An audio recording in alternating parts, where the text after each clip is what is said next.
ஒரு 3 வருஷத்துக்கு முன்னால 2023 ஒரு நாள் காலையில மார்னிங் ஒரு 7:30 மணி பக்கத்தில ஒரு பார்க் இருந்துச்சு. இந்த பார்க்ல நான் டெய்லி மார்னிங் வாக் போறது வழக்கம். இப்ப போறதில்ல. ஃபர்ஸ்ட்டு போயிட்டுருந்தேன். அந்த பார்க்ல ஒரு நாள் காலையில அ நடக்கும்போது சர்க்கிள் போடுவோம் தெரியுமா? பார்க்ல. அ அப்படி பண்ணும்போது கையில ஒரு ஃபோன வச்சுட்டு, ஃபோன்ல ஏதாவது படிச்சுட்டே போவேன். ஏதாவது ஒரு பிடிஎஃப் ஃபைல் எடுத்து வச்சு அந்த புத்தகத்த படிச்சுக்கிட்டே அப்படியே ஒரு சர்க்கிள் போறது வழக்கம். அப்படி ஒரு நாள் காலையில 7:30 மணி இந்த மாரி நடந்து போயிட்டுருக்கும்போது, படிச்சுக்கிட்டே போகும்போது, அங்க நான் படிச்ச ஒரு விஷயம் என்ன ரொம்ப சிரிக்க வச்சது. நான் சிரிச்சத அந்த பார்க்ல நடந்தவங்களும் கேட்டாங்க. அவங்க காதுல விழுந்துச்சு. அந்த அளவுக்கு ரசிச்சு சிரிச்ச ஒரு விஷயம் என்ன அப்படின்னா, common stocks and uncommon profits அப்படின்ற ஒரு புத்தகம். இது ஸ்டாக் மார்க்கெட்ல எப்படி நம்ம இன்வெஸ்ட் பண்ணணும் அப்படின்றத பத்தியதான ஒரு எக்கனாமிஸ்ட் எழுதின ஒரு புத்தகம். பிலிப் ஃபிஷர் அப்படின்ற ஒருத்தர் எழுதியிருப்பாரு. இது ஸ்டாக் மார்க்கெட் புத்தகத்த பொறுத்தவரைக்கும் நீங்க நெறைய படிச்சிருக்கலாம். நீங்க வாரன் பஃபெட்லாம் நீங்க படிச்சிருக்கலாம். ஆனா, நெறைய பேருக்கு தெரியாத ஒருத்தர் வந்து நம்ம பிலிப் ஃபிஷர். இவர் ஒரு எக்கனாமிஸ்ட். அதையும் தாண்டி ஸ்டாக் மார்க்கெட்ல குரோத் இன்வெஸ்டிங் அப்படின்ற ஒரு கான்செப்ட்டை அறிமுகப்படுத்தியவர் இவர்தான். குரோத் இன்வெஸ்டிங்னா என்ன அப்படின்னா, நீங்க இப்போ ஸ்டாக் வாங்குறீங்கன்னா, ஏற்கனவே வளர்ந்த ஒரு கம்பெனி இருக்கும் இல்லையா?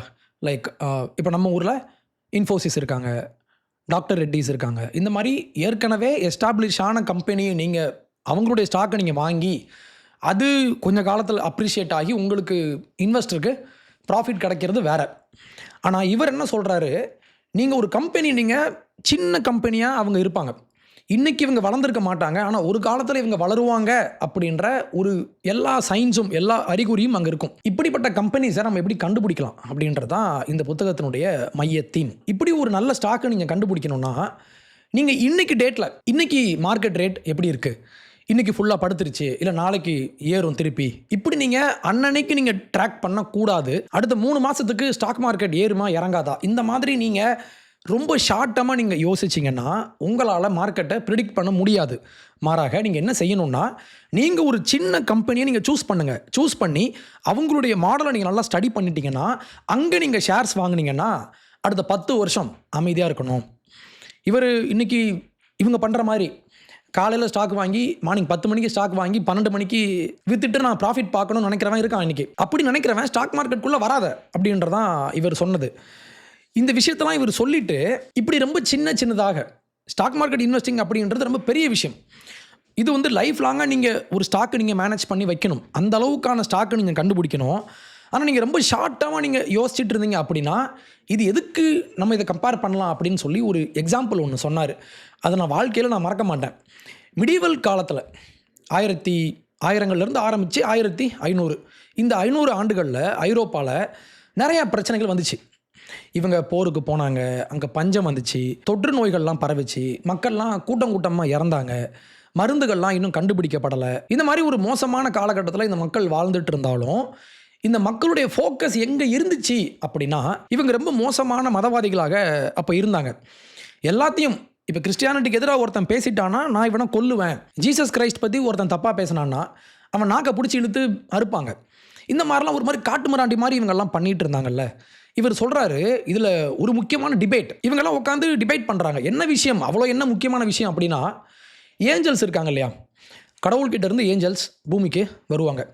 இந்த ஏஞ்சல்ஸ்லாம் எத்தன பேரு ஒரு குறிப்பிட்ட இடத்துல எத்தன ஏஞ்சல்ஸ் மொத்தமாக இருக்க முடியும்? ஒரே ஒரு ஏஞ்சல் ஒரே நேரத்துல பல இடங்கள்ல இருக்க முடியுமா? இப்படிலாம் இவங்க டிபேட் பண்ணிட்டு இருந்தாங்க. இதனுடைய அல்டிமேட் என்ன அப்படின்னா, ஒரு பின், ஒரு குண்டூசி. ஒரு குண்டூசியினுடைய மேல டாப்ல எத்தனை ஏஞ்சல்ஸ் நிக்க முடியும்னு இவங்க டிபேட் பண்ணிட்டு இருந்தாங்க. இதெல்லாம் சொல்லிட்டு அவர் சொல்றாரு, "நீங்க இதுக்கு ஸ்பெண்ட் பண்ற டைம வாழ்க்கையில முன்னேறதுக்கு என்ன வழின்னு நீ யோசிச்சிருந்தனா, நீ உருப்ட்டிருப்ப." அப்படின்ற மாரி ரொம்ப ஹார்ஷா இவங்கள பேசியிருப்பாரு. எனக்கு இந்த வரிய படிச்ச உடனே, எப்படி மக்கள் இப்படிலாம் வாழ்றாங்க? தேவையே இல்லாம. நீ சோத்துக்கு வழி இல்லாம பிச்சை எடுத்துட்டு இருக்க. ஆனா, உன்னுடைய ஃபோக்கஸ் எங்க? ஏஞ்சல் ஒரு பின் மேல எத்தனை ஏஞ்சல் நிப்பாங்க? எத்தனை ஏஞ்சல் இருந்தா உனக்கு என்னப்பா? அப்ப நாங்க தியாலஜிக்கலி நாங்க டிபேட் பண்றோம் அப்படின்ற பெயர்ல, ஒன்னத்துக்கும் உதவாத ஒரு குப்பைய இவங்கலாம் எடுத்துட்டு வந்து, ரொம்ப ஃபோக்கஸ் பண்ணி இதுல ரொம்ப முக்கியமா இவங்க ஃபோக்கஸ் பண்ணதுனால தான், அந்த மிடிவல் டைம் உருப்படாம போச்சு. இவங்க ரொம்ப பிற்போக்குத்தனமா இருந்தாங்கன்னு இவரு பிலிப் ஃபிஷர் சொன்னாரு. இத படிச்சுட்டு நான் ரொம்ப லவுடா சிரிச்சேன். எப்படிலாம் இன்னைக்கு மக்கள் இருக்காங்க அப்படின்னு சொல்லி. இதே மாரி தான் லாஸ்ட்டு ஒரு 10 நாளா முருகருக்கு எந்த ஊரு? லார்ட் முருகருக்கு எந்த ஊர், இவர் தமிழ் கடவுளா இல்லை வடக்கிலிருந்து வந்தாரா, இந்த மாதிரிலாம் இவங்க பேசிகிட்டு இருக்காங்க இல்லையா. ஆனால் தியாலஜிக்கல் டிபேட்ஸே தேவையில்லை அப்படின்னு நான் சொல்ல மாட்டேன். ஆனால் நம்மளுடைய இன்டெலெக்சுவல் எஃபார்ட் அப்படின்னு ஒன்று இருக்குல்ல, நம்மளுடைய இன்டெலெக்சுவல் எஃபார்ட், நம்ம இதை எங்கே அலோகேட் பண்ணுறோம், நம்ம எதுக்கு ரொம்ப முக்கியத்துவம் கொடுக்குறோம் அப்படின்ற ஒரு விஷயம் இருக்குல்ல. உங்களுடைய அறிவை, உங்களுடைய நேரத்தை நீங்கள் செலவு பண்ணுறீங்க, இதுக்கும் செலவு பண்ணுங்க. ஆனால் மொத்த டிபேட்ஸும் பாயிண்ட்லெஸ்ஸாக மாறி போயிடுச்சு அப்படின்றதான் எனக்கு புரிஞ்சுது. அப்போ பிலிப் ஃபிஷர் சொன்ன விஷயம் உண்மை.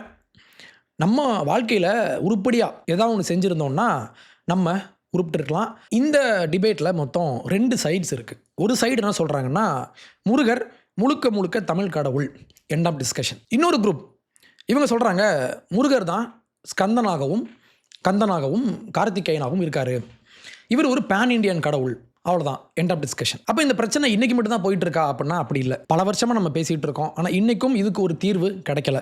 அப்போது அன்லெஸ் நம்மக்கிட்ட ஒரு ஸ்ட்ராங்கான ஒரு வரலாற்று ஆதாரமோ இல்லை புதுசாக ஏதாவது ஒரு வரலாற்று சான்றுகளோ இல்லை எவிடன்ஸோ இல்லை ஆர்கியாலஜியோ இல்லை செமியாட்டிக்ஸ் அப்படின்னு சொல்லப்படுற இந்த குறியீட்டியல் அப்படின்னு சொல்லுவோம்ல, இந்த மாதிரி நிறையா, அதுக்கப்புறம் மித்தாலஜி, இது மாதிரி நிறையா ஃபீல்டு இருக்குது, நிறையா டிசிப்ளின்ஸ் இருக்குது. இதெல்லாம் இதுக்குள்ளே நீங்கள் போய் ஆராய்ச்சி பண்ணி புதுசாக ஏதாவது ஒன்று நீங்கள் வெளியே கொண்டு வந்தால் மட்டும்தான் இந்த டிபேட் நிற்கும். இல்லைனா இது போயிட்டே இருக்கும்.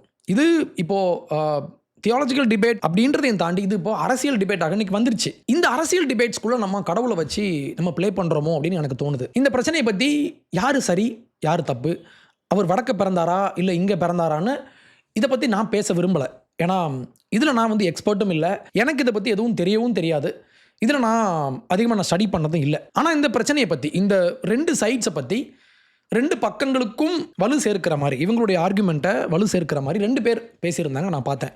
ஒன்று தமிழ் நேஷ்னலிஸ்ட் இவங்க சைடில் இருந்து என்னுடைய அன்பு அண்ணன் நாம் தமிழர் கட்சியை சேர்ந்த அண்ணன் மகிழன் அவர்கள் பேசியிருந்தார். ஒரு பெரிய வீடியோ 42 நிமிஷம், ரொம்ப விரிவாக ஆவணத்தெல்லாம் எடுத்துகிட்டு வந்து காமிச்சு இவர் பேசியிருப்பார், முருகப்பெருமானுடைய ஆரிஜின் எங்கே அப்படின்னு சொல்லி. இன்னொரு பக்கம் பாலிடாக்ஸ் சேனலில் நண்பர் விக்கி, அவரும் எனக்கு நல்ல நண்பர் தான். இந்த 2 பேரும் இந்த பிரச்சனையை பற்றி பேசியிருப்பாங்க. 2 பேரும் மாற்றுக்கிறது வச்சுருப்பாங்க.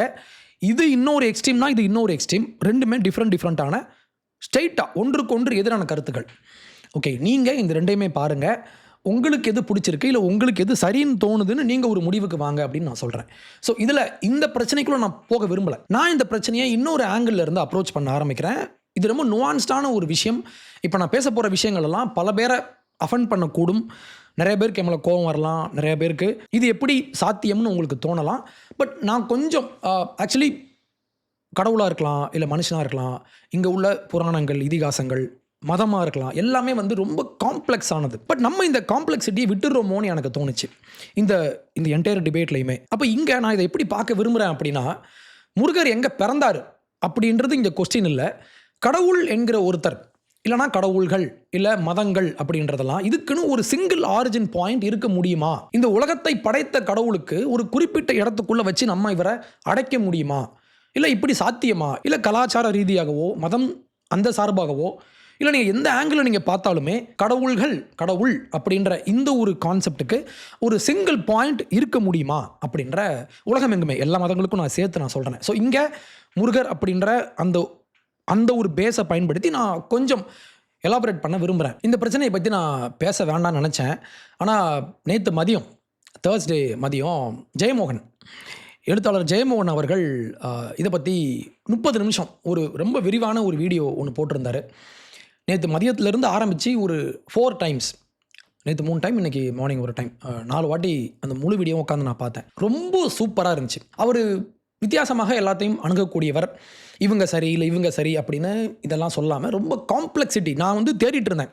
இந்த முழு டிபேட்ஸ்லையும் லாஸ்ட் 10 நாளாக யாராவது ஒரு ஆளாவது கொஞ்சம் ஒரு லேயரை ஆட் பண்ணுவாங்களா, இதை இன்னொரு ஆங்கிளில் இருந்து யாராவது பார்க்குறாங்களா நான் தேடினேன். யாருமே கிடைக்கல. ஒரு பக்கம் என்னென்னா முழுக்க இவர் தமிழ் கடவுள் தான், அதனால் ஆரியர்கள்லாம் உள்ளே வந்து இவரை எடுத்துகிட்டு போயிட்டாங்கன்னு இப்படி ஒரு குரூப்பு.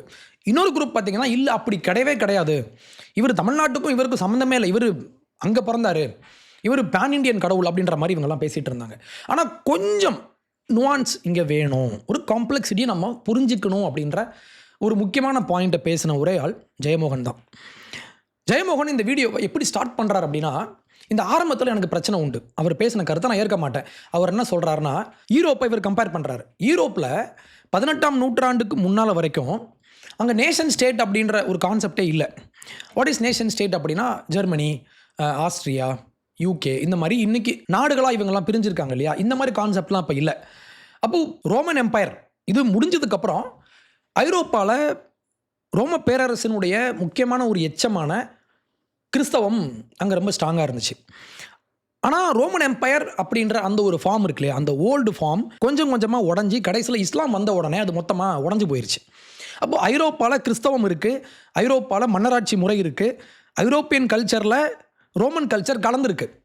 நம்ம இதை காப்பாற்றணும் அப்படின்ற பெயரில் இவங்க என்ன பண்ணாங்க, ஹோலி ரோமன் எம்பையர் அப்படின்ற ஒரு புது வடிவத்தை கொடுத்து மொத்த ஐரோப்பாவையும் இவங்க கண்ட்ரோல் பண்ணாங்க. இந்த ஹோலி ரோமன் எம்பையர் 1960 இப்படி 10ஆம் நூற்றாண்டு, அந்த 10ஆம் நூற்றாண்டு தொடங்கி 1800கள் வரைக்குமே இது கண்டினியூ ஆச்சு.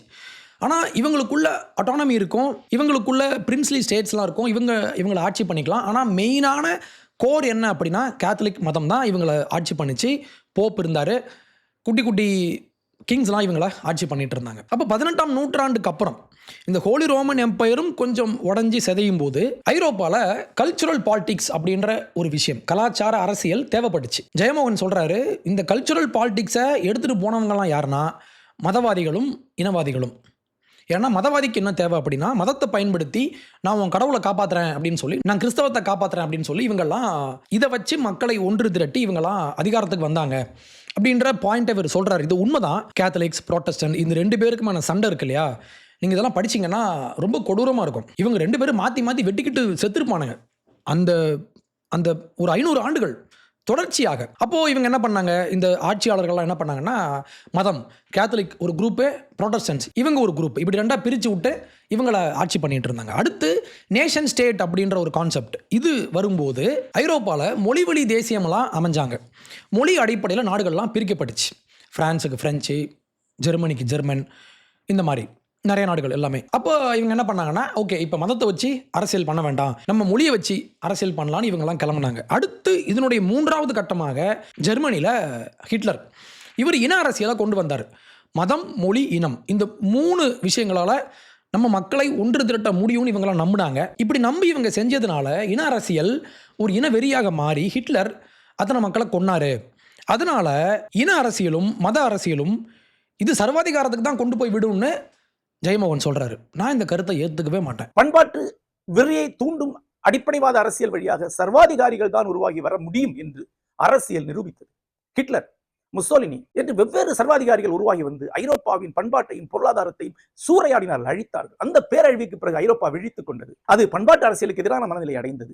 இனம், மதம், மொழி ஆகிய எந்த அடையாளத்தை கொண்டும் அரசியலை செய்வதை அது எதிர்க்க ஆரம்பித்தது. மொழியை காப்பேன், உன் மதத்தை காப்பேன், உன்னுடைய கடவுளை எல்லாம் காப்பாற்றி கொடுப்பேன், உன் பண்பாட்டை நான் பாதுகாப்பேன், இதை பேசாது நான் பார்த்துக்கிறேன் என்று வாக்காளர்கள் சொல்ல ஆரம்பித்த போது ஐரோப்பாவிலே உண்மையான ஜனநாயகம் மலரத் தொடங்கியது. சர்வாதிகாரிகள் இல்லாமல் ஆனார். இவர் ஹிட்லரும் முசோலினியும் இவங்கெல்லாம் குற்றம் செஞ்சாங்க தான், நான் அதை மறுக்க மாட்டேன். ஆனால் ஹிட்லரையும் முசோலினி மட்டுமே பேசக்கூடிய இந்த ஆட்கள் எல்லாம் பக்கத்தில் மாவோ இருப்பார், லெனின் இருப்பார், ஸ்டாலின் இருப்பார், சேகுவரா இருப்பார், இவங்களெல்லாம் கொண்டாடுவாங்க. எனக்கு இந்த டிஃபரன்ஸ் நான் பார்க்குறேன். 2 பேருமே மக்களை கொன்னாங்க, 2 சைட்ஸும் மக்களை கொன்னாங்க. ஆனால் ரைட் விங்கில் உள்ளவங்களை மட்டும் ஏன் நீங்கள் வில்லனை காட்டுறீங்க அப்படின்ற ஒரு கேள்வி எனக்கு இருக்குது. ஏன் அப்படின்னா, ஹிட்லரும் முசோலினியும் ரொம்ப யோக்கியம்லாம் இல்லை, இவங்க தப்பு செஞ்சுருக்காங்க. ஆனால் இவங்களுடைய தேவை என்ன, நேஷ்னலிசம், தேசியவாதம், என்னுடைய இனம், என்னுடைய ஆஸ்திரியாவில் பிறந்திருந்தாலுமே நான் ஒரு ஜெர்மானிய, அந்த பேன் ஜெர்மானிக் அப்படின்னு சொல்லுவாங்க, இந்த பேன் ஜெர்மானிக் நேஷனாக நாங்கள் உருவாகிறோம், எங்களுக்குன்னு ஒரு அடையாளம் இருக்குது, எங்களுக்குன்னு ஒரு மொழி இருக்குது, ஒரு மதம் இருக்குது, ஒரு இனம் இருக்குது, இதை நாங்கள் காப்பாற்ற போகிறோம் அப்படின்னு கிளம்பி வந்தவர் தான் ஹிட்லர். அவர் செஞ்ச மெத்தட்ஸை நான் ஏற்றுக்க மாட்டேன். ஆனால் அந்த நோக்கம் நல்ல நோக்கம். இதே மாதிரி தான் இட்டாலியில் முசோலினியினுடைய மெத்தட்ஸ் ரொம்ப தப்பாக இருந்திருக்கலாம், இருக்குது. இவர் எல்லாத்தையும் கண்ட்ரோல் பண்ணி ஃபேசிஸ்ட் கவர்மெண்ட்டை அமைச்சு மக்களெல்லாம் வேறு ஆல்டர்னேட் வாய்ஸே அங்கே கிடையாது, இவர் தான் அங்கே எல்லாம் அப்படின்னு இவங்க கொண்டு வந்தாங்க. அதையும் நான் ஏற்க மாட்டேன். ஆனால் மோட்டிவ் நல்ல மோட்டிவ் தான். ஆனால் ஜெயமோகன் சொல்கிறாரு, இந்த மோட்டிவே தப்பு. நீங்கள் இன அரசியலும் மொழி அரசியலும் மத அரசியலும் பேசுனீங்கன்னா இது சர்வாதிகாரத்துக்கு கொண்டு போய் விட்டுரும். இன்றைக்கி இதெல்லாம் முடிச்சுட்டு வேர்ல்டு வார் 2க்கு அப்புறம் இவங்கெல்லாம் மனம் திரும்பி இவங்கெல்லாம் இப்போ மதமும் வேண்டாம், மொழியும் வேண்டாம், இனமும் வேண்டாம், நம்ம எல்லாம் நான் உனக்கு டேக்ஸ் கட்டுறேன், நீ எனக்கு என்ன கொடுக்குற, இப்படி மட்டும் பேசுன்னு மக்கள் கேட்டாங்க.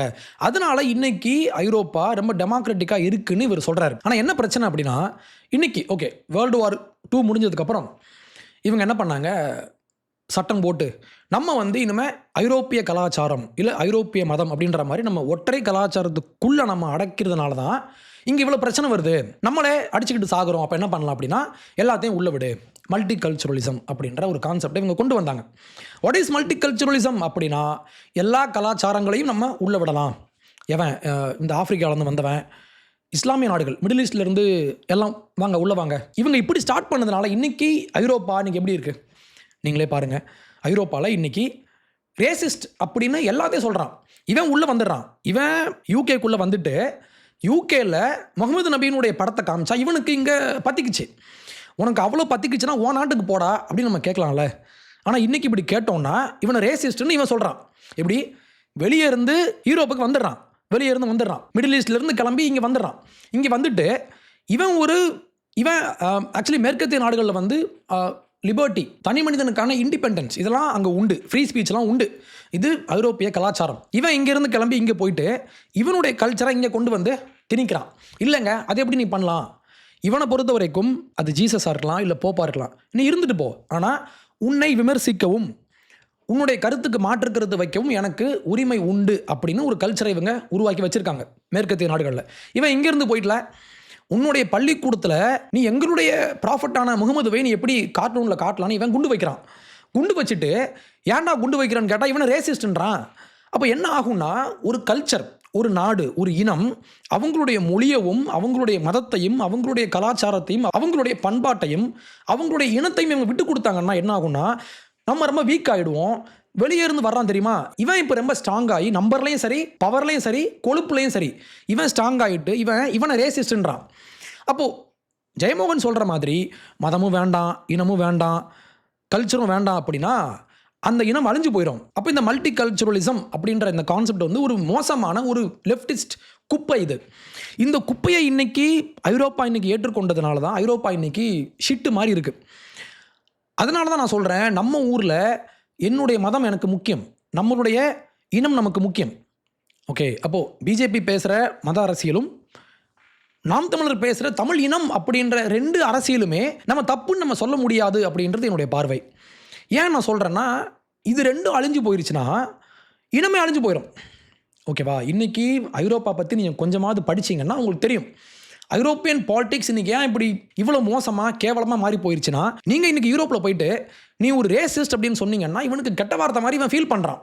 ஜெனோஃபோபிக், வெளிநாட்டில் உள்ளவனை பார்த்து நீ பயப்படுற அப்படின்னு வெளியே இருந்து வந்தவன் நேட்டிவை பார்த்து பேசிகிட்டு இருக்கான். அப்போ என்ன ஆகும்னா, நம்மளுடைய கல்ச்சர், நம்மளுடைய இனம், நம்மளுடைய மொழி, நம்மளுடைய பண்பாடு, நம்மளுடைய மதம், நம்ம இதை மறந்தோம் அப்படின்னா நம்ம அழிஞ்சு போயிடும், ஒரு இனமே அழிஞ்சு போயிடும். இந்த ஒரு வித்தியாசத்தை நம்ம புரிஞ்சுக்கணும், இந்த உண்மையை நம்ம புரிஞ்சுக்கணும். இந்த உண்மை புரியாமல் இல்லைங்க இவர் ஹிட்லர் ரொம்ப மோசம், ஹிட்லர் என்ன பண்ணார், இவருடைய இனத்தை காக்கணும்னு சொல்லி இவர் நினச்சார். அதுக்கு இவர் செஞ்ச மெத்தடெல்லாம் நான் ஏற்றுக்க மாட்டேன். ஜூஸை போய் கொலை பண்ணுறது, ஜூஸை போய் கொலை பண்ணி மொத்த பேரையும் அழிச்சு விட்டதெல்லாம் யாரும் ஏற்க முடியாது. அது ஒரு கொலை, அது ஒரு படுகொலை. அதே நேரத்தில் அந்த மோட்டிவ் நல்ல மோட்டிவ். ஓகே, அதுக்கு இவர் வேற மாதிரி கூட யோசிச்சிருக்கலாம். ஒரு இனத்தை அழிச்சு தான் என் இனத்தை நான் காப்பாற்றணும்னு ஒருத்தர் நினைக்க வேண்டிய தேவையில்லை. இன்னைக்கு தமிழ் மொழியை நான் காப்பாற்றணும், பக்கத்தில் உள்ள மலையாளிஸ் இருக்காங்க, அந்த மலையாளிஸை நான் ஏன் போய் அழிக்கணும் இல்லையா? இந்த ஒரு கேள்வி இருக்குது. இதை அவர் செஞ்சார். ஆனால் ஜெயமோகன் சொல்கிற மாதிரி இது எதுவுமே தேவையில்லை அப்படின்னா நம்ம அழிஞ்சு போயிடுவோம். அடுத்து ஜெயமோகன் அவர்கள் ஆந்த்ரோபாலஜிக்கல் ஆர்குமெண்ட் ஒன்று சொல்கிறாரு. இது எனக்கு ரொம்ப பிடிச்சிருந்துச்சு. ஆக்சுவலி அவர் ரொம்ப அழகாக அதை பேசியிருப்பார். ஆந்த்ரோபாலஜி, இப்போது நம்ம வந்து டெக்ஸ்டுவல் டிபேட்ஸ் இவங்க பண்ணுறாங்க அண்ட் தியாலஜிக்கல் டிபேட்ஸ் பண்ணுறாங்க. ஆனால் மாறாக ஆந்த்ரோபாலஜினா மனுஷங்க ஆரம்ப காலத்தில், இன்றைக்கி வந்து நம்ம என்ன பண்ணுறோன்னா எஸ்டாப்ளிஷ் பண்ணியாச்சு எல்லாமே.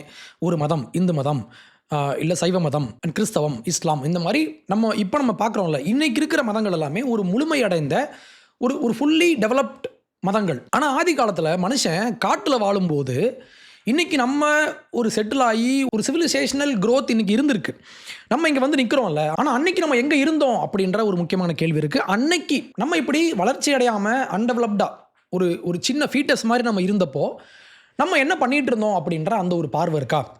அதில் முக்கியமான ஒரு வார்த்தையை ஜெயமோகன் சொல்கிறாரு. இந்த தெய்வங்கள் எப்படி தோன்றுகின்றன? பண்பாடு தோன்றுவதற்கு முன்னாடி மொழி தோன்றுவதற்கு முன்னாடி தெய்வ உருவங்கள் தோன்றியிருக்கு. இதை நீங்க இன்று கிடைத்துக்கொண்டே இருக்கக்கூடிய தொல்லியல் தரவுகள் இருந்து பார்க்கலாம். பண்பாடு தோன்றதுக்கு முன்னால இந்த கல்ச்சர், தமிழ் கல்ச்சர் இல்ல இந்தியன் கல்ச்சர், இந்த மாதிரி கல்ச்சர்லாம் தோன்றதுக்கு முன்னால, மொழி தோன்றதுக்கு முன்னால, தமிழ் மொழி அப்படின்ற மொழி தோன்றதுக்கு முன்னால, உலகில் உள்ள எந்த மொழியும் தோன்றதுக்கு முன்னாலேயே இறை நம்பிக்கை, கடவுள் நம்பிக்கை அப்படின்ற விஷயம் இங்க ஆரம்பிச்சிருச்சு அப்படின்ற முக்கியமான பாயிண்ட் இவர் டச் பண்றாரு.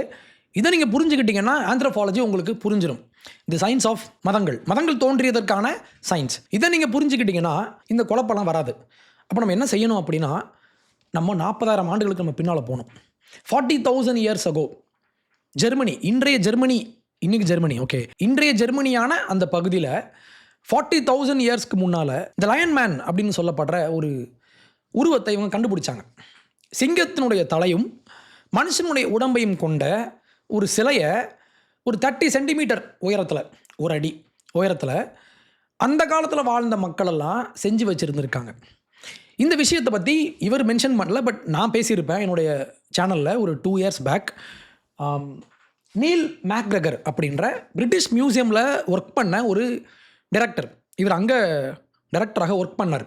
ஆர்கியாலஜி பற்றி நிறைய விஷயங்கள் இவர் எழுதி வச்சுருப்பார். இந்த புத்தகத்தில் living with the gods on beliefs and peoples அப்படின்ற இந்த புத்தகத்தில் நிறைய படங்கள்லாம் போட்டு மதம் என்கிற ஒரு விஷயம் எப்படி தோன்றிச்சு, மதங்கள் எப்படி உருவாச்சு, மதங்களுடைய வளர்ச்சி எப்படி காலத்துக்கு எப்படி மாறிச்சு, இந்த மாதிரி விஷயங்கள்லாம் இவர் ஆர்கியாலஜி பேஸ் பண்ணி எழுதி வச்சுருப்பார்.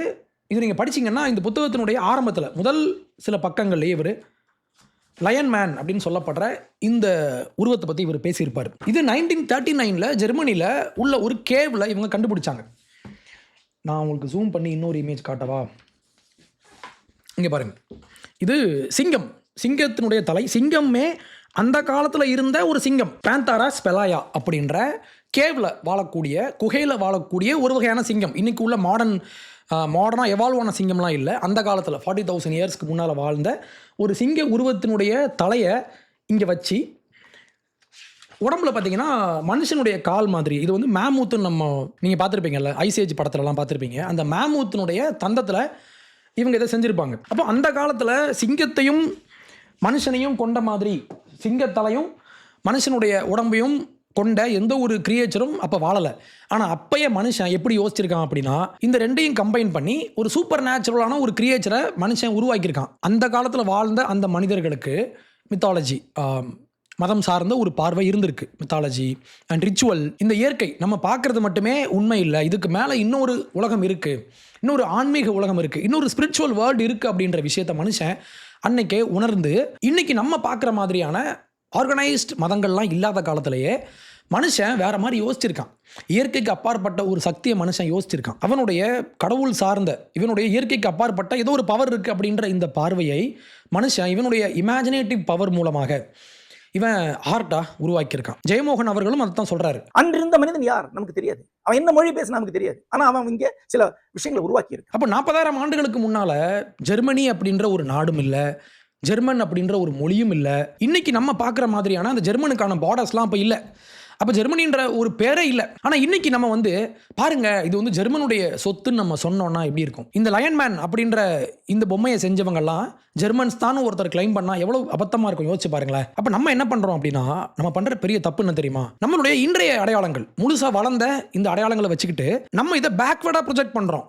ஓகேவா? இன்னைக்கு நாங்கள் இப்படி வளர்ந்துருக்கோம், அதனால அன்னைக்கும் நாங்கள் அப்படி தான் இருந்தோம் அப்படின்ற எங்களுக்கு இங்கேருந்து இங்கே நாங்கள் ட்ராவல் பண்ணுறோன்னா ஒரு ஸ்ட்ரெயிட் லைன் ஒன்று இருக்குன்னு நம்ம நினைக்கிறோம்ல, அது தப்பு.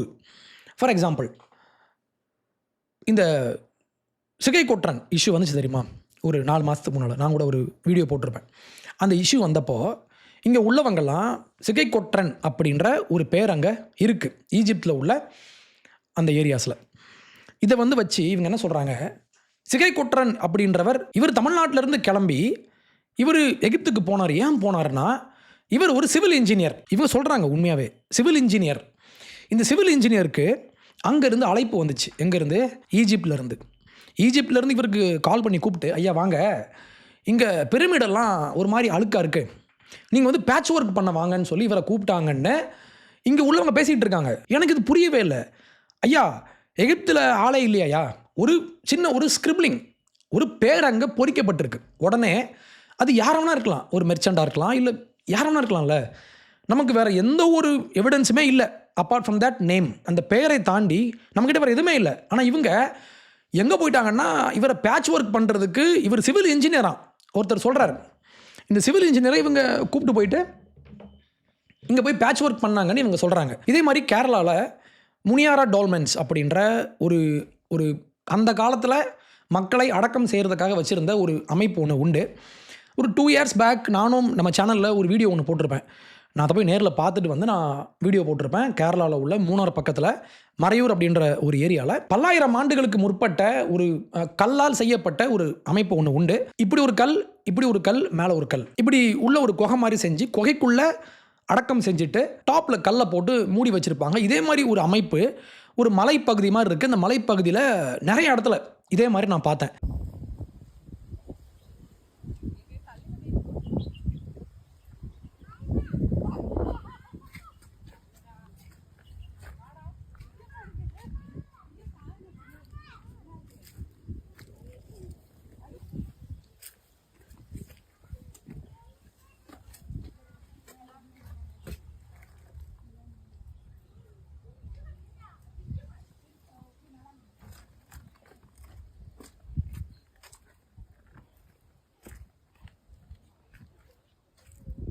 நான் இதெல்லாம் பார்த்துட்டு வந்து ஒரு வீடியோ நான் ஒன்று பண்ணியிருப்பேன்.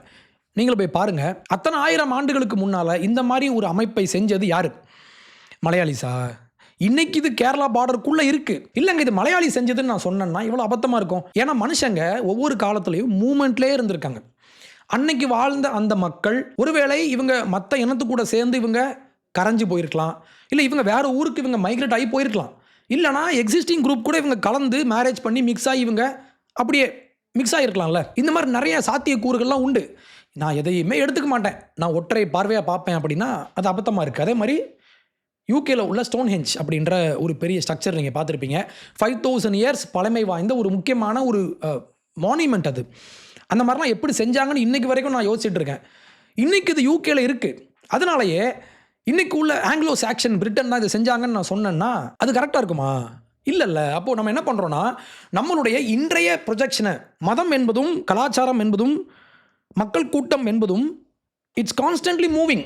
இது மூவிங்கில் தான் இருக்கும். அதனால தான் தமிழர்கள் இந்த பூமியில் 50,000 years இங்கே வாழ்ந்தாங்க, இல்லை 1,00,000 ஆண்டு இங்கே வாழ்ந்தாங்கன்னு நம்ம சொல்கிறோம் இல்லையா? அதில் எனக்கு நிறையா மாற்றுக்கருத்துக்கள்லாம் உண்டு. ஏன்னா நம்மலாம் கான்ஸ்டன்ட்லி மூவிங்கில் இருந்த ஒரு கும்பல் தானே. அப்போ கலாச்சாரங்கள்லாம் கிளாஷ் ஆகும்போது 2-3 கல்ச்சர் ஒன்று கூடி வரும்போது இங்கே இணைப்பு நடக்கும், டேக் ஓவர் நடக்கும், இல்லை கலப்பு நடக்கும், இல்லைனா இவங்க நம்மளை கான்கோவர் பண்ணி நம்மளை வேறு இடத்துக்கு அனுப்பி விட்ருவாங்க. இது மாதிரி நிறையா நடந்திருக்கு. அப்போ இன்றைக்கி நம்ம இங்கே வாழ்ந்துட்டுருக்கோம் அப்படின்னா இங்கே நம்ம பின்னால் போய் நம்ம தேடி போய் பார்த்துட்டு இங்கே இருக்கிற அத்தனை அடையாளங்களும் நாங்கள் தான் செஞ்சோம் அப்படின்னு நம்ம சொல்கிறோம் இல்லையா? அது ஒரு சரியான ஒரு ஆர்கியாலஜி சார்ந்து இல்லை ஆந்த்ரோபாலஜி சார்ந்து பேசக்கூடியவங்க இதெல்லாம் ஏற்றுக்க மாட்டாங்க. அப்போ நான் சொல்ல வர பாயிண்ட் நம்பர் 1 என்ன அப்படின்னா, இங்கே ஒரு ஃபிக்ஸ்டு கல்ச்சர்னு ஒன்றும் கிடையாது. இது எந்த ஊருக்குமே இல்லை. இது முக்கியமான பாயிண்ட். ஆனால் இதை இங்கே உள்ள ஒரு கும்பல் ஏற்றுக்க மாட்டாங்க. முக்கியமாக நம்ம இந்த டிசிபி பாண்டியன் மாதிரி ஆட்கள், பாசா, இவங்களாம் என்ன சொல்லுவாங்கன்னா, வி ஹவ் ஆல்வேஸ் எக்ஸிஸ்டட் இன் தமிழ்நாடுன்னு சொல்லுவாங்க. அது உண்மையே கிடையாது. நான் அதை ஏற்க மாட்டேன். ஏன்னா எல்லா கல்ச்சருமே நம்ம மூவிங்கில் இருக்கும்போது நம்ம மிக்ஸ் ஆகிருக்கோம்.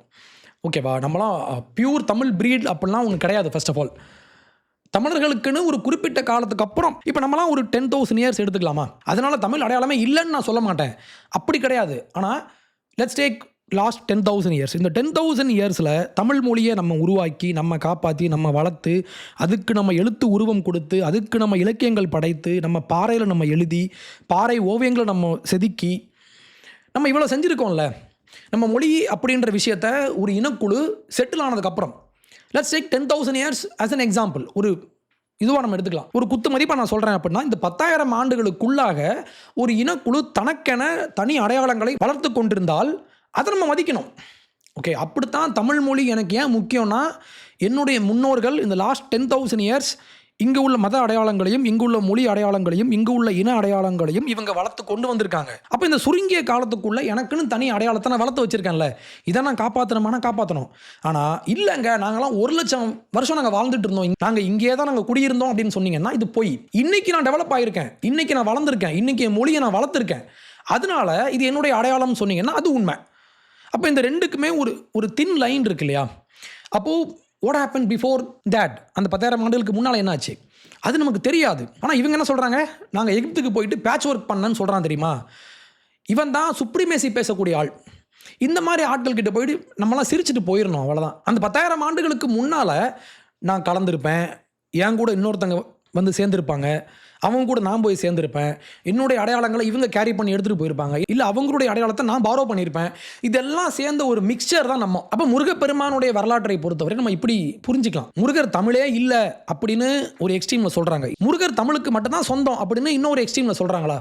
பட் நான் இதை எப்படி பார்க்குறேன்னா, முருகர் வழிபாடு என்பது இல்லை முருகப்பெருமான் மேலே உள்ள நம்பிக்கை என்பது தமிழ் அடையாளத்தோடு இன்செப்பரபிளாக மாறிடுச்சு அப்படின்னு நான் நினைக்கிறேன். அப்போனா என்ன அர்த்தம்?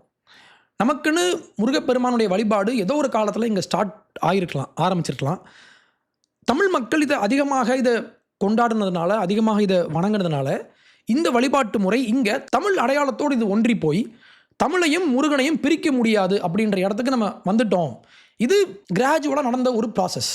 ஃபார் எக்ஸாம்பிள், இப்போ கிறிஸ்டியானிட்டி அப்படின்ற ஒரு மதம் தோன்றிய பூமி எங்கே? இது இஸ்ரேலில், மாடர்ன் இஸ்ரேலில்.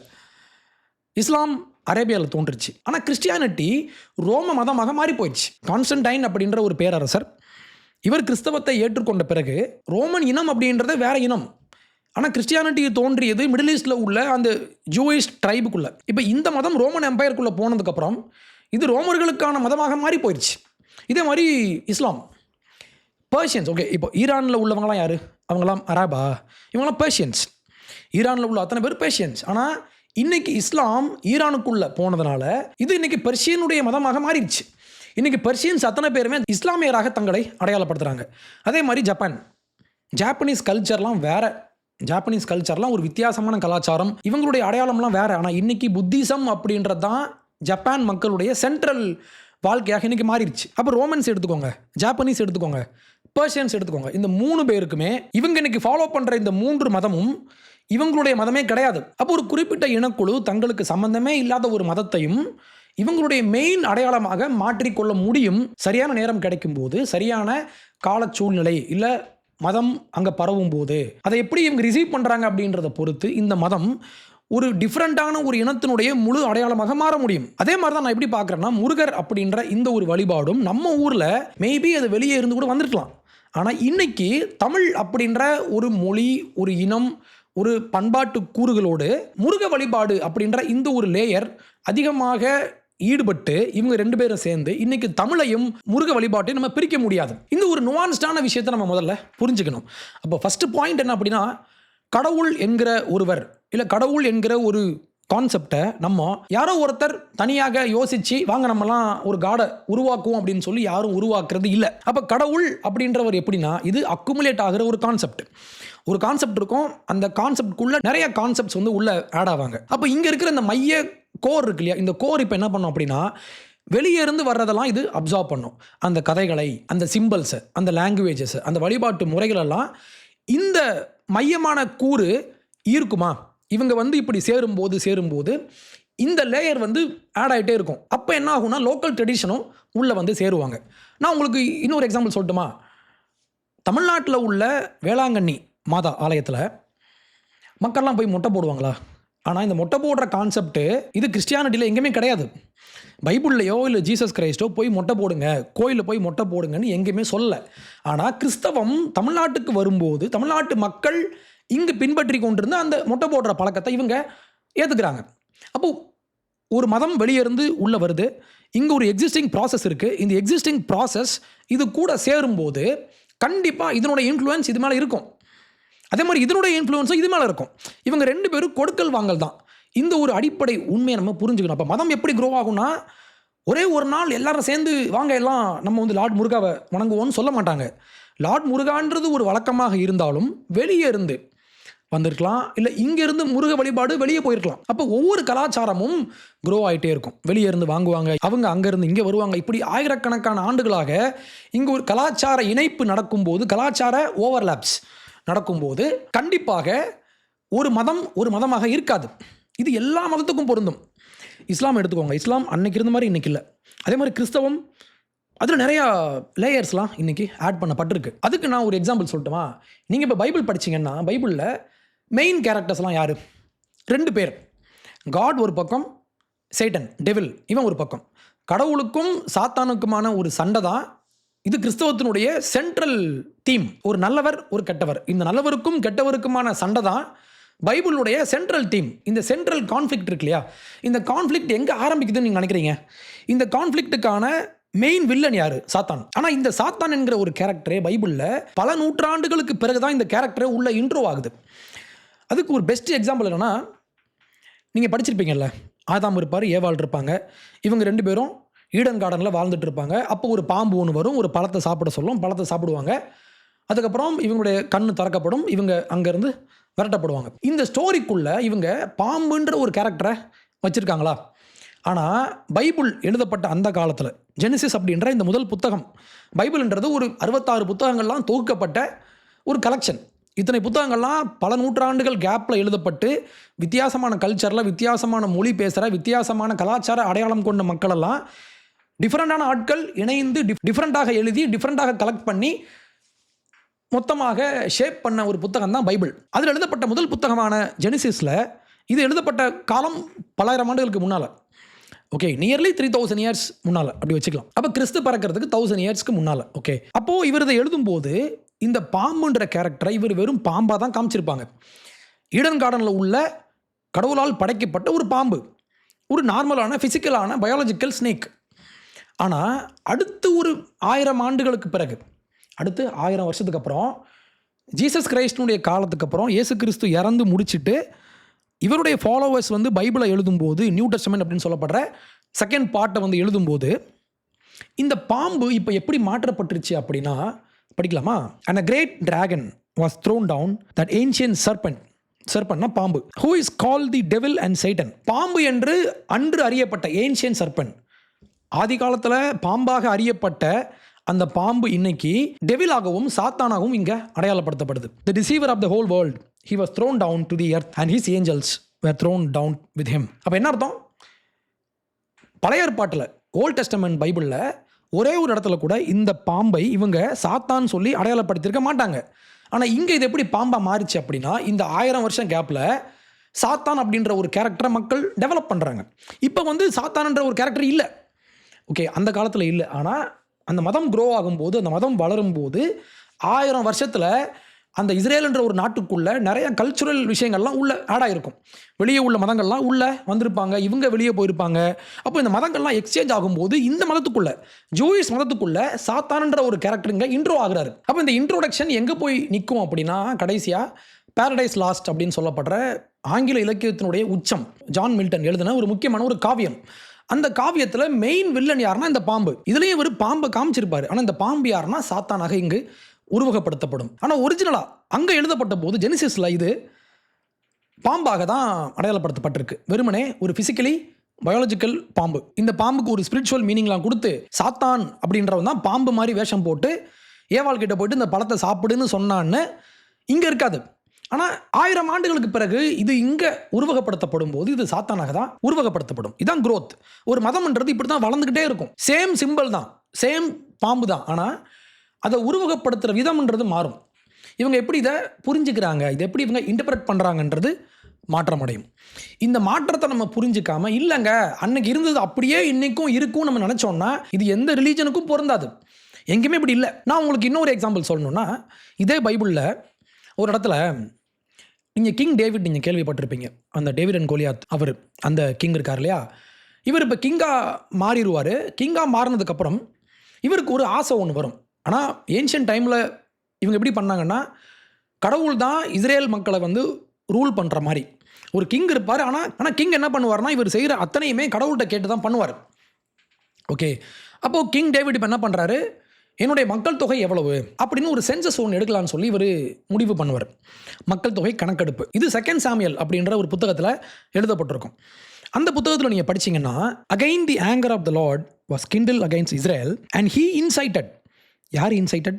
God incited David against them saying go number Israel and Judah. இதில் யார் சென்சஸ் பண்ண சொல்கிறாருன்னா கடவுள் சொல்கிறாரு. ஆனால் இதே சம்பவத்தை இன்னொரு புத்தகத்தில் வேற மாதிரி எழுதியிருப்பாங்க. ஃபர்ஸ்ட் கிரானிக்கல்ஸ் அப்படின்ற ஒரு புத்தகத்தில் 21st chapter, then Satan stood against Israel and incited David to number Israel. எப்படியா இதில் சாத்தான் டேவிடை தூண்டி விட்டான் அப்படின்னு இங்கே சொல்கிறாங்க. அங்கே என்ன சொன்னாங்க, கடவுள் தூண்டி விட்டாருன்னு. இங்கே என்ன சொல்கிறாங்க, சாத்தான் தூண்டி விட்டான்னு. அப்போ எது உண்மை அப்படின்ற ஒரு கேள்வி இருக்கா? இதை பற்றி நீங்கள் நல்லா யோசிச்சு பாருங்கள். ஏங்க ஒரே சம்பவம் தானே, ஏன் கடவுள் சொல்கிறாங்க, இங்கே ஏன் சாத்தான் சொல்கிறாங்க அப்படின்னா, என்னுடைய ஆக்ஸ்ஃபோர்ட் பைபிள் அப்படின்னு ஒன்று இருக்குது. இது ஆக்ஸ்ஃபோர்ட் பல்கலைக்கழகம் வெளியிட்ட ஒரு பைபிள். இந்த பைபிளில் ஓகே, இது எப்படின்னா, இது மேலே பிப்ளிக்கல் டெக்ஸ்ட் இருக்கும், கீழே வந்து நோட்ஸ் கொடுத்துருப்பாங்க.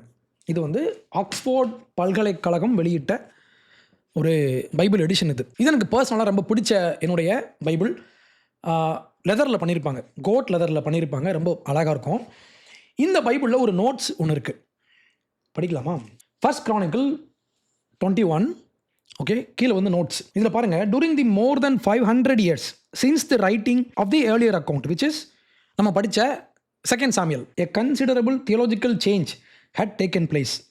In the thinking of biblical men, God came to be considered as doing only good, and the figure of Satan, சேட்டனுக்கு என்ன அர்த்தம்னா adversary, which is enemy, was developed to account for evil and misfortune. இவங்க என்ன சொல்கிறாங்க, first Samuel புத்தகம் எழுதப்பட்டதுக்கும் second Samuel புத்தகத்துக்கும் first Chronicle புத்தகத்துக்கும் 500 years gap, 500 ஆண்டுகள் கேப்பில் இந்த புத்தகங்கள்லாம் எழுதப்பட்டிருக்கு. இது தொகுக்கப்பட்டது பின்னால். ஆனால் எழுதப்படும் போது எழுதிய ஆட்கள்லாம் வேறு வேறு, எழுதிய காலமும் வேறு வேறு. அப்போ செகண்ட் சாமுவேல் தான் ஃபஸ்ட்டு எழுதப்பட்டிருக்கு. இதில் என்ன சொல்கிறாங்கன்னா, கடவுள் தான் டேவிடை தூண்டி விட்டாருன்னு சொல்லி. ஆனால் இங்கே 500 yearsக்கு அப்புறம் சாத்தான் தூண்டி விட்டான்னு சொல்கிறாங்க. அப்போ என்ன அர்த்தம்னா, முதல்ல 500 ஆண்டுகளுக்கு முன்னால் வாழ்ந்த மக்கள் நன்மையும் தீமையும் இது ரெண்டுமே கடவுள் தான் கொடுத்தாருன்னு இவங்க நம்பினாங்க அந்த காலத்தில். அடுத்த ஒரு 500 yearsல சாத்தான் அப்படின்ற ஒரு கேரக்டர் இவங்க இன்ட்ரோ பண்ணுறாங்க. ஏன்னா நல்ல கடவுள், நல்லது மட்டுமே செய்யக்கூடிய கடவுள் எப்படி தீமை செய்வார்னு இவங்க யோசிச்சிருக்கலாம். அப்போ கடவுள் தீமை செய்ய மாட்டார், அப்போ தீமை செய்கிறதுக்குன்னு ஒரு கேரக்டர் இங்கே வேணும்ல, அந்த கேரக்டர் தான் சாத்தானாக இப்போது இங்கே இன்ட்ரோ பண்ணப்பட்டிருக்காரு. அப்போ சாத்தான்ன்ற கேரக்டர் அப்போ இல்லை, இப்போ இருக்கார். ஓகே, இது வந்து தியாலஜியில் இவங்க பிப்ளிக்கல் டெக்ஸ்ட்டை புரிஞ்சவங்க இப்படி தான் இதை பார்ப்பாங்க. அப்போ சாத்தான்ன்ற கேரக்டர் அப்போ இல்லை. ஒரு குறிப்பிட்ட காலத்தில் இந்த இஸ்ரேல் நாட்டுக்குள்ளே வெளியே இருந்து நிறைய கலாச்சார இன்ஃப்ளூயன்ஸ்லாம் நடந்திருக்கலாம்ல. அப்போ அவங்கக்கிட்ட சாத்தான்ன்ற ஒரு கேரக்டர் இருந்திருக்கலாம், இவங்க இதை பாரோ பண்ணியிருக்கலாம். இவங்களுடைய மதத்துக்குள்ளே இதை கொண்டு வந்து சேர்த்து இப்போ இந்த ரெண்டுமே ஒரு யூனிஃபைடு ஐடியாவாக இன்று மாற்றப்பட்டிருக்கு. அப்போ மதம் சார்ந்த இந்த கதைகளெல்லாம் ஒரு இடத்துல தோன்றி ஒரு இடத்துல அப்படியே ஷேப் ஆகி இல்லை ஒரே இடத்துல அப்படியே தேங்கி நிற்காது, மாறாக இது ஃப்ரீ ஃப்ளோயிங்காக போயிட்டே இருக்கும். இந்த மதம் இங்கே போகும், இந்த மதம் இங்கே வரும், இவங்க 2 பேரும் கலந்துருவாங்க, இவங்க 2 பேரும் கலந்து ஒரு புது அடையாளம் அங்கே உருவாகும். இந்த சேர்க்கிற இந்த விஷயத்தை பற்றி ராபின் டன்பார் அப்படின்ற ஒரு முக்கியமான ஒரு சோஷியாலஜிஸ்ட், இவர் எவல்யூஷன் பற்றி பார்ப்பார். எவல்யூஷன் ஆங்கிளில் இவர் ஆந்த்ரோபாலஜியை பார்க்கக்கூடிய ஒரு முக்கியமான ஒரு பேராசிரியர். எங்கே இருக்கார், இங்கே பாருங்க, he is mister Robin Dunbar. இவர் ஆக்ஸ்ஃபோர்டில் ஹீ இஸ் அ ப்ரொஃபஸர். இவர் எழுதின how religion evolved and why it endures அப்படின்ற ஒரு புத்தகம் இந்த ஆந்த்ரோபாலஜி படிக்கக்கூடியவங்கெல்லாம் கட்டாயமாக படிக்கணும். மதத்தினுடைய தோற்றம் என்ன, மதம்ன்றது நம்ம நினைக்கிற மாதிரி டக்குன்னு ஒரு நாள் தோன்றி அப்படியே அத்தனை பேர் இதை ஃபாலோ பண்ணுறாங்களா, அப்படிலாம் இல்லை. மாறாக மதம் என்பது கிராஜுவலாக வளரக்கூடிய ஒரு லேயராக உள்ள ஆட் ஆகி அதனுடைய ஒரு எக்ஸ்பிரஷன் தான் மதம் அப்படின்னு இவர் பேசியிருப்பார். இவர் ஒரு நாத்திகர், ஆனாலும் ஆந்த்ரோபாலஜியில் மதம் சார்ந்து பேசப்பட்ட அத்தனை விஷயங்களையும் ஒன்றிணைச்சி ஒரு சிந்தசைஸ் பண்ணி இவர் கொடுத்துருப்பார். நீங்கள் ஒவ்வொருத்தரும் படிக்கணும். இந்த புத்தகத்தில் இந்த முருகன் கான்ட்ரவர்சிக்கு முக்கியமான ஒரு பதில் இது உள்ள இருக்குது, அதை படிச்சிடலாம். கொஞ்சம் விரிவாக இருக்கும், நம்ம படிச்சிருவோம். இதில் பக்கம் 10 நான் உங்களுக்கு இது ஸ்க்ரீன்லேயும் வைக்கிறேன், நீங்கள் பாருங்கள். The important point to emphasize is that the sequence is not necessarily a process of replacement of one kind of religion by another. நீங்கள் கேட்கலாம், முருக வழிபாட்டை ஆரிய வழிபாடு அப்படி ரீப்ளேஸ் பண்ணிட்டாங்க அப்படின்னு இவங்க பேசுவாங்க. இல்லைனா இவங்க சொல்லுவாங்க, இந்த ஹிந்து நேஷனலிஸ்ட் அவங்க சொல்லுவாங்க, அப்படிலாம் கிடையாதுங்க, நாங்கள் ரீப்ளேஸ்லாம் பண்ணல, நாங்கள் அப்படியே ஒன்றா சார்ந்தோன்னு இவங்க சொல்லுவாங்களா? இந்த ரெண்டுமே இல்லை. இவர் சொல்கிறாரு, it is rather one of accretion what is அக்ரீஷன்னா, ஒன் ஃபார்ம் ஆஃப் ரிலீஜன், ஒரு டாக்டரினல் ஃபேஸ் இருக்கும், ஒரு கொள்கை அடிப்படையில் ஒரு மதம் நிற்கும் போது being bolted on to the earlier shamanic or animist form. அக்ரீஷன்னா என்ன அர்த்தம் அப்படின்னா, ஒரு சென்டரான ஒரு கோர் ஒன்று இருக்கும். இந்த கோரில் கிராஜுவலாக நிறைய விஷயங்கள்லாம் வந்து ஆட் ஆவாங்க. நான் போய் உங்களுக்கு நான் சொன்னேன், அக்ரீஷன்ன்ற வார்த்தைக்கு என்ன மீனிங் தெரியுமா? இவங்க கேம்பிரிட்ஜ் சொல்கிறாங்க, a gradual increase or growth by the addition of new layers or parts. அப்படின்னா என்ன, இங்கே ஒரு கோர் இருக்கும், இந்த கோருக்குள்ள அடிஷனாக இல்லை புதுசாக வெளியே இருந்து பல ஐடியாஸ் வந்து மேலே ஆட் ஆகும்.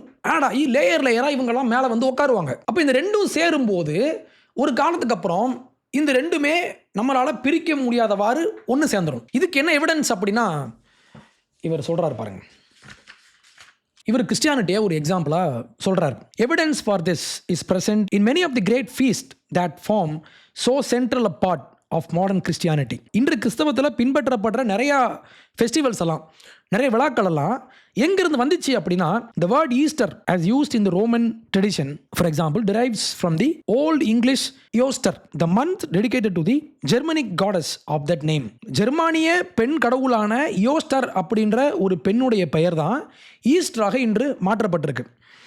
இந்த ஜெர்மானிய கடவுளும் யாரு, இந்த பெண் கடவுளும் யார் அப்படின்னா, இவங்க எங்கேருந்து வந்தாங்கன்னா, herself and ancient Indo European gods. இவங்க யாரு, இந்தோ யூரோப்பியன் கடவுள். எதுக்கு கடவுள்னா, ஃபெர்டிலிட்டி காடஸ், தாய்மை சார்ந்து குழந்தை பிறக்கணும், இந்த மாதிரி செக்ஷுவாலிட்டி, இந்த மாதிரி விஷயங்கள்லாம் இதுக்குன்னு ஒரு கடவுள் இருப்பாங்க இல்லையா, அந்த கடவுள் தான் இந்த இயோஸ்டர் அப்படின்ற ஒரு கடவுள். இவங்க ஜெர்மானிய கடவுளாக இருந்தாங்க. ஆனால் இவங்களுமே ஒரிஜினல் ஜெர்மானிய கடவுள்லாம் இல்லை, இவங்க இந்தோ யூரோப்பியன் அங்கேருந்து வந்தவங்க. அப்போது இந்தோ யூரோப்பியன் அங்கேருந்து வந்தவங்க இந்த ஜெர்மானிய கடவுள், இவங்களை கிறிஸ்தவங்க ஈஸ்டர்னு சொல்லி மாற்றிட்டாங்க. அப்போ கிறிஸ்மஸினுடைய நாள் எங்கேருந்து வந்துச்சுன்னா, it came from the Roman festivities. Easter எங்கேருந்து வந்துச்சு, ஒரு ஜெர்மானிய கடவுள், பெண் கடவுள். அடுத்து கடைசியாக முக்கியமான ஒரு பாயிண்ட் சொல்லி முடிக்கிறாரு. த பாயிண்ட் இஸ், என்ன விஷயம்னா, and this is something I shall come back to later. இந்த புத்தகம் முழுக்க பார்த்தீங்கன்னா, எப்படி ஒரு மதம் இன்னொரு மதம் கூட கலந்து எப்படி இது இப்படி உருவாகுதுன்னு சொல்லி இவர் பேசியிருப்பார். New forms of religion don't usually sweep away older forms. பழைய மதம் ஒன்று இருக்கும் இல்லையா, இந்த பழைய மதத்தை அழிச்சிட்டு புது மதம் அங்கே வந்து உட்காரும் அப்படின்னு நீங்கள் சொன்னீங்கன்னா இது பொய். அப்படி இல்லை. ஆனால் என்ன ஆகும்னா, but rather grafted on to them precisely because the older forms are so deeply ingrained into people psyche that they are difficult to erase. அவ்வளோதான், முடிஞ்சிச்சு. முருக வழிபாடு நம்ம ஊரில் இருந்திருக்கலாம், வெளியே இருந்து வந்த ஒரு வழிபாடு. இது பழைய மதத்தை மொத்தமாக இது அழிக்க முடியாது. அப்போ என்ன பண்ணுவாங்கன்னா, இவங்க கிராஃப்டட், அப்போனா என்ன அர்த்தம், ஒட்ட வச்சிருவாங்க. அப்போ இந்த ஒட்ட வைக்கிற விஷயமே இவர் சொல்கிறாரு, இது வேணுன்னே யாரும் பண்ணல. இப்போ இவங்கெல்லாம் பேசுவாங்க தெரியுமா, இப்போ கிறிஸ்டியன்ஸ் வந்து மற்ற மதங்களை அழிக்கணும்னு சொல்லி இவங்க வேணும்னே பிளான் பண்ணி பண்ணாங்க நீங்கள் சொன்னீங்கன்னா இது போய். இந்த பாசா மாதிரியான ஆட்கள்லாம் இப்படி தான் பேசிகிட்டு இருப்பாங்க. ஆனால் இது கிறிஸ்தவத்துக்கு மட்டும்தான் பொருந்துமானா அப்படியும் இல்லை. உலகில் உள்ள எல்லா மதங்களுமே, ஹிந்துவிசம், இஸ்லாம், கிறிஸ்தவம், புத்திசமில் திபெத்தியன் புத்திசம்ன்ற ஒரு கான்செப்ட்ன்றது வேற மாதிரி இருக்கும். அப்போ அந்த ஊருக்கு போகிறப்போ இது வேற வடிவத்துக்கு போகும். இல்லைங்க, நான் சொல்கிறது தான் உண்மை நீங்கள் சொன்னீங்கன்னா அப்படி இல்லை. அப்போ மதம் என்பது எல்லா மதங்களுமே இது எவால்வ் ஆகிட்டே இருக்கும். ஒரு மதம் இங்கே போவாங்க, இங்கே உள்ளவங்களை இவங்க ஸ்வீப் பண்ணும்போது, இவங்களை டாமினேட் பண்ணும்போது இந்த இரண்டும் கலந்து ஒரு புது வடிவம் இங்கே உருவாகும். அப்போ இதில் எந்த வடிவம் இருந்துச்சு, எந்த வடிவம் சரி, எந்த வடிவம் தவறு அப்படி நம்ம பார்க்க முடியாது. இப்போ தமிழ் நேஷனலிஸ்ட் அவங்க என்ன சொல்லுவாங்க, ஆரியன்ஸ் வந்து எங்கள் மதங்களை திருடினாங்கன்னு இவங்க சொல்லுவாங்களா, அதுவும் தப்பு. இன்னொரு பக்கம் இவங்க ஹிந்து நேஷனலிஸ்ட் அவங்க என்ன சொல்லுவாங்கன்னா, இங்கே டிஃப்ரென்ஸே இருந்ததே இல்லைன்னு சொல்லுவாங்க. அப்படியும் கிடையாது, இங்கே டிஃப்ரென்ஸ் இருந்திருக்கு. வித்தியாசமான ஐடியாஸ் இங்கே கொலைட் ஆகி இவங்கெல்லாம் மோதி வெடித்து தனியாக ஒரு புதுசான ஒரு ஐடியாலஜி இங்கே உருவாகும். இப்படித்தான் எல்லா மதங்களும் உருவாயிருக்கு. அதே மாதிரி கிறிஸ்தவம் மட்டும்தான் இல்லை, இஸ்லாம் மட்டும்தான் இல்லை, ஹிந்துவிசம் மட்டும்தான் மற்ற மதங்களை போய் இவங்க டேக் ஓவர் பண்ணாங்க நீங்கள் சொன்னீங்கன்னா அப்படியும் இல்லை. இது மதத்தினுடைய அடிப்படை கூறு, எல்லா மதத்துக்கும் பொருந்தும். அப்போ எல்லா மதங்களுமே கிராஜுவலாக க்ரோ ஆகும்போது பல்வேறு ஐடியாஸை இவங்கெல்லாம் உள்ளடக்கி ஒரு புது ஃபார்ம் இங்கே உருவாயிருக்கும். இன்னைக்கு இந்த புது ஃபார்ம் உண்டு. அதனாலேயே இதெல்லாம் அன்னைக்குமே அப்படித்தான் இருந்துச்சுன்னு நம்ம சொன்னோம்னா அதுவும் இல்லை. நான் சொல்றது புரியுதா? இதே விஷயத்தை தான் ஜெயமோகன் சொல்லி முடிக்கிறாரு. இதெல்லாம் யாரும் இணைக்கிறது இல்லைங்க, இதை யாரும் உட்கார்ந்து செய்யல. அதுக்கு வரலாற்று ரீதியான விளக்கம் இதுதான். இப்படி சொல்றேனே, ஒரு தத்துவம் அல்லது ஒரு தரிசனம் தோன்றுகிறது. அந்த தரிசனம் தனக்கு இணையான தரிசனங்களை கண்டடைந்து தன்னை வளர்த்து கொண்டே செல்லும் போது மைய தரிசனத்திற்கு என்ன உருவம் இருக்கோ அதற்கு இணையான உருவங்களை அதை நினைச்சுக்கணும். அப்படிதான் ஒரு தெய்வம் பல தெய்வங்களாகிறது, பல தெய்வங்கள் ஒரு தெய்வமாக. ஒரு தத்துவம் இருக்கு. இந்த தத்துவம் என்ன செய்யும் அப்படின்னா, இது வளரும் போது இதற்கு இணையான பவர் கொண்ட இன்னொரு தத்துவத்தை இது சேர்த்துக்கும். இதே மாதிரி தான் ஒரு கடவுள் இங்க முருகராகவும் அங்க ஸ்கந்தராகவும் இல்ல கார்த்திகேயராகவும் இங்க மாறுறாங்க. இதே மாதிரி தான் சாத்தான்ன்ற கேரக்டர் நான் உங்களுக்கு சொன்னேன். அங்க இல்ல இங்க இருக்கு. அப்ப இந்த ஒரு நுவான்ஸ் இருக்கு இல்லையா? மதங்களை நம்ம எப்படி பார்க்கணும்னா, இல்லங்க இவன் என் கடவுளை எடுத்துட்டு போயிட்டான் அப்படின்னு நம்ம சொல்ல முடியாது. இன்னொரு பக்கம் நாங்க எப்பவுமே ஒண்ணாவே தான் இருந்தோம் அப்படின்னு சொல்றதும் தப்பு. இது ரொம்ப ஒரு நுவான்ஸ்டா ரொம்ப காம்ப்ளெக்ஸான விஷயம். இந்த ஒரு சென்ட்ரல் அந்த ஒரு தின் லைன் இருக்கு இல்லையா, அந்த ஒரு மெல்லிய கோடு இருக்கு இல்லையா, அதை நீங்க புரிஞ்சுக்கிட்டீங்கன்னா மதம் என்பது ஒரு அழகான விஷயம், ஒரு நல்ல விஷயம். அதுக்காக நம்ம அடிச்சுக்கிட்டு சாக வேண்டாம். கடவுள் நம்பிக்கை நமக்கு இருக்கணும். ஆனால் கடவுள்கள் அப்படின்ற இன்னைக்கு நம்ம முழுமைப்படுத்தி வச்சிருக்கிற இந்த கடவுள்கள் யாருமே ஒரு காலத்தில் இதே ஃபார்மில் இல்லை. இவங்களுமே பல ஃபார்ம்ஸ்லாம் சேர்ந்து ஆட் ஆகி வந்தவங்க தான். அப்போ தமிழ் முருகன் நீங்கள் சொன்னீங்கன்னா அப்போ என்ன ஆகும்னா, இவர் தமிழ்நாட்டுக்குரிய அடையாளம் மட்டும்தான் கொண்டிருக்காரு, அதுவும் ஒரு எக்ஸ்ட்ரீம். இல்லைங்க இவர்கிட்ட நாங்கள் ஆடே பண்ணலங்க, இவர் பியூராக வடக்கிலேருந்து மட்டும்தான் வந்தாருன்னு நீங்கள் சொன்னீங்கன்னா அதுவும் ஒரு எக்ஸ்ட்ரீம். ஸோ இந்த ரெண்டுக்கும் நடுவில் ஒரு மெல்லிய கோடு இருக்குது. அங்கே போய் நில்லுங்க, நானும் அங்கே நின்றுறேன்.